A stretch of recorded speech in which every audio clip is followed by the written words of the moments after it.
एका बाजूला समुद्र आहे आणि दुसरीकडे देशातली निम्म्यापेक्षा जास्त जमीन म्हणजे रखरखीत वाळवंट आहे. ही परिस्थिती आहे इस्रायलची. या देशात कधी पुरेसा पाऊसही पडत नाही. इस्रायलची लोकसंख्या 1 कोटीपेक्षाही कमी आहे, पण तरीसुद्धा कृषी क्षेत्रातल्या आघाडीच्या 10 देशांमध्ये इस्रायलचं नाव घेतलं जातं. आकाराने महाराष्ट्रापेक्षाही लहान असलेल्या इस्रायलने कृषी क्षेत्रात एवढी प्रगती कशी केली? इस्रायलने बनवलेलं तंत्रज्ञान भारतासाठी उपयोगात येतं का? आणि भारत इस्रायलमध्ये कृषी क्षेत्रात आजवर काय काय करार झालेत पाहणार आहोत आजच्या सोपी गोष्टमध्ये. इस्रायलचे शेतकरी पेरणीपासून ते पिकांच्या कापणीपर्यंत वेगवेगळ्या तंत्रज्ञानाचा वापर करतात. प्रगत बी बियाणं, सिंचनाच्या पद्धती, पिकांची कापणी झाल्यानंतर तंत्रज्ञानाचा वापर करून त्यांचं पॅकेजिंग आणि साठवणूकही करतात. शेतकऱ्यांना त्यांच्या मालाचं मार्केटिंग करण्यासाठी सुद्धा इस्रायल सरकार मदत करतं.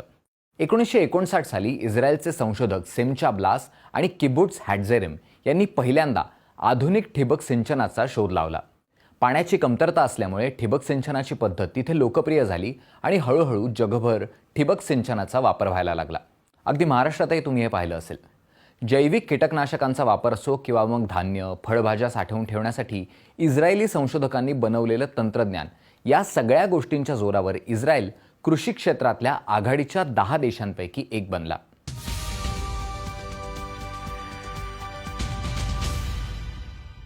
इस्रायलची निर्मिती झाली तेव्हा त्या देशात लोकांना पिण्यासाठी पुरेसं पाणीही नव्हतं. त्यामुळे सांडपाण्याचा पुनर्वापर करण्यासाठी त्यांनी प्रयत्न केले आणि आज परिस्थिती अशी आहे की 86% सांडपाण्यावर प्रक्रिया करून ते पाणी पिण्यासाठी आणि शेतीसाठी उपलब्ध करून दिलं जातं. इस्रायलच्या शेतीसाठी वापरण्यात येणारं 44% पाणी याच प्रकल्पातनं मिळवलं जातं. बहुतांश प्रदेश वाळवंटी असून सुद्धा इस्रायलने मासेमारी क्षेत्रात सुद्धा प्रगती केली आहे. अत्याधुनिक तंत्रज्ञान वापरून सागरी आणि गोड्या पाण्यातल्या मत्स्यशेतीच्या नवनवीन पद्धती इस्रायलने शोधून काढल्यात. समुद्राचं खारं पाणी वळवून केज फिश फार्मिंगची सुरुवात सुद्धा इस्रायलमध्येच झाली.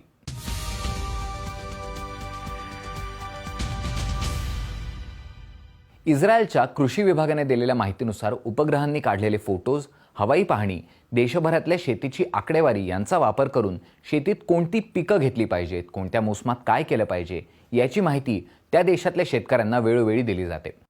टारानिस नावाच्या कृषी क्षेत्रातल्या एका कंपनीचे CEO अयाल करामी म्हणतात की आम्ही हाय रेझोल्युशन कॅमेऱ्याचा वापर करून पिकांचे फोटो काढतो.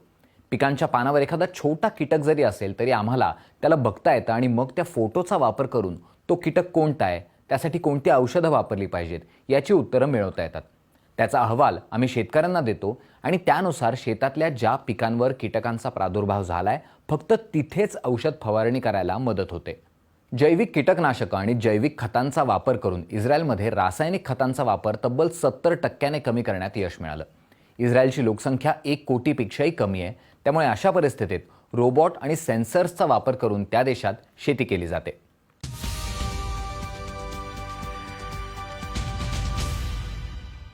दोन 2008 साली भारत आणि इस्रायलने कृषी सहकार्य प्रकल्प सुरू केला.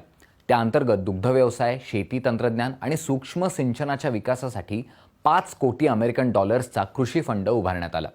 भारतातल्या शेतकऱ्यांना इस्रायलच्या तज्ज्ञांनी शेती करण्याच्या फायदेशीर मार्गाबाबत प्रशिक्षण देण्यासाठी देशभरात कृषी विकास केंद्र उभारण्यात आली आहेत.